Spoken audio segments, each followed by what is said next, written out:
People in Wales who test positive for COVID-19 are no longer legally required to self-isolate. The change came into force yesterday. First Minister Mark Drakeford said on Friday it was a finely balanced decision to scrap most of the COVID rules still in place. Well, yesterday we spoke to Matthew Hunt, the director of Philco Supermarkets, and he told us his concerns about the changes.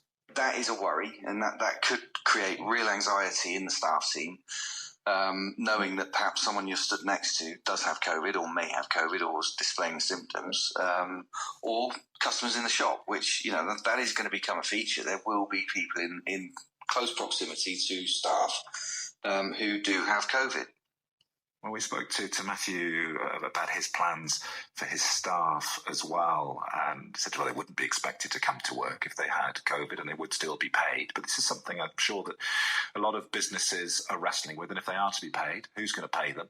Gareth Davies is a director at technology company B Digital in Cardiff. Also with us, Elissa Thursfield, head of employment law at Gamlin's Law in Rhyl, our go-to woman for these kinds of issues. So good morning, both of you.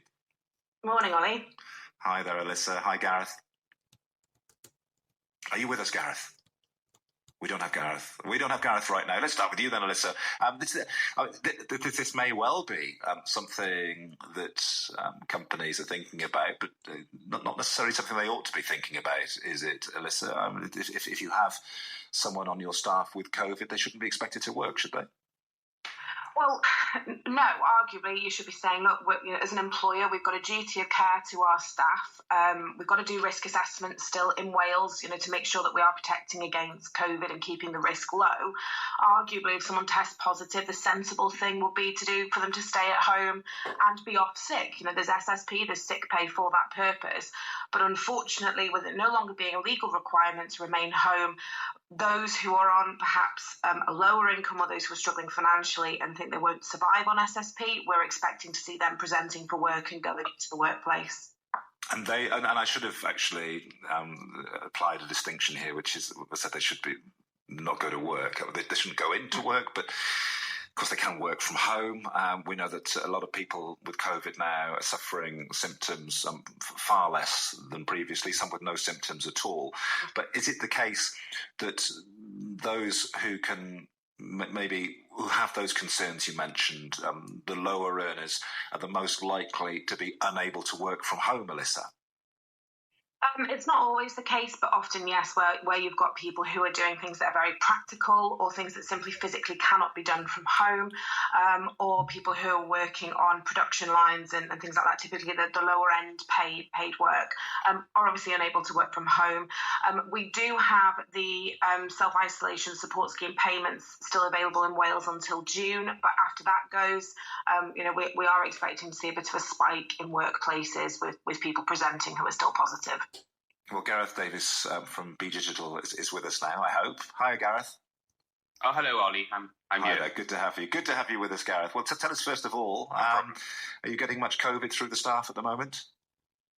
We had a couple of cases in the first lockdown period in 2020, and I think we had one or two last year, but I think for a while.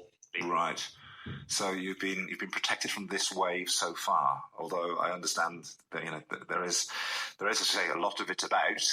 So what's your policy on staff when they report with COVID?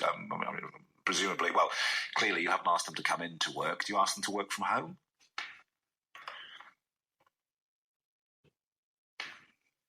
Sounds like we've lost Gareth again. We'll see if we can re-establish that line. Elissa, let me ask you about that then, about somebody with the capability to work from home who tests positive for COVID. Can employers ask them to work from home?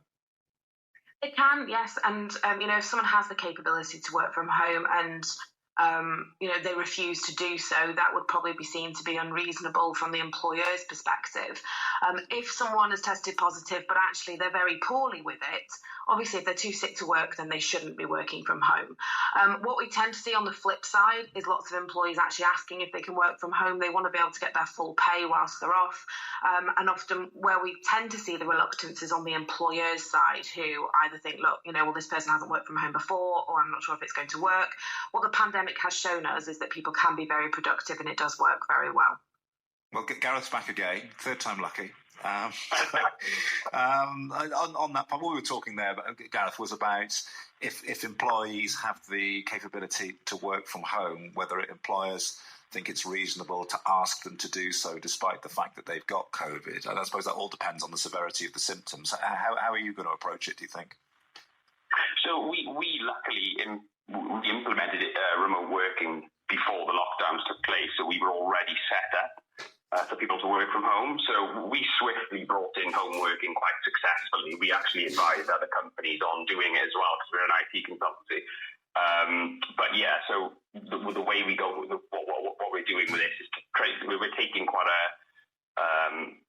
sort of we're trusting our employees to make a judgment call, use common sense, make the necessary judgment, and if they are displaying any symptoms of COVID, then they can just work from home. We don't really question that. So we try to sort of not take any risks. It's just as easy for them to work from home and be equally as productive. So we don't take too many risks for this. It sounds to me, though, and this is something that Elissa, I think, was driving towards in her last answer, which is that this depends on having a good two-way relationship between employer and employee, and one where each party respects and trusts the other. Do you think you've got that, Gareth? Oh, absolutely. I think everybody knows that we're very comfortable with remote working. So like I said, we've got a hybrid model. We're in the office 2 days a week, and we work in a collaborative workspace in the centre of Cardiff, and all of the necessary measures are in place there, hand sanitizers and social distancing, and up until recently, masks.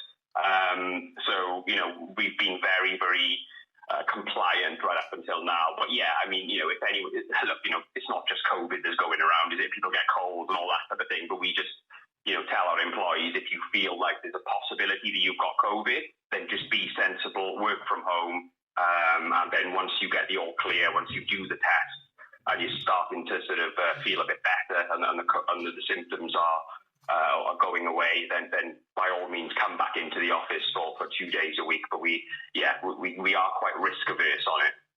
Good. Thank you very much, Gareth Davis from B Digital in Cardiff. Elissa Thursfield, Head of Employment Law at Gambling's Law in Frill.